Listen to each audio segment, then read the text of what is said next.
रावलपिंडी थाना civil lines के इलाके में कत्ल होने वाली 9 साला बच्ची के उर्सा की जानिब से एहतजाज का मामला। एसएसपी ऑपरेशंस एसपी पोठोहार के उर्सा के साथ मुज़ाकरात कामयाब, रोड को ट्रैफिक के लिए बहाल कर दिया गया। मुज़ाकरात के बाद मकतूला की तदफीन कर दी गई। एसडीपीओ सिविल लाइन का कहना था कि गुज़िश्ता रोज पुलिस ने वाक़ये की इतला मिलते ही फौरी मौका पर पहुंचकर वाक़ये में नामजद मुलजिम बाबर मसीह को हिरासत में लिया था।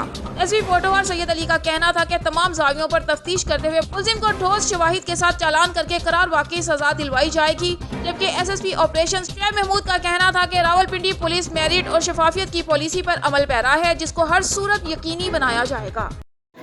मेरा ये चीफ जस्टिस से अपील है, जल्दी से जल्दी जो मुजरिम पकड़ा गया है जल्द से जल्द इसे फौरन सजाए मौत होनी चाहिए।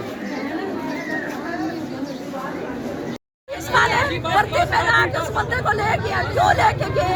उसे सरेआम गोली क्यों नहीं मारी? आए दिन बच्चों के सामने आप गोली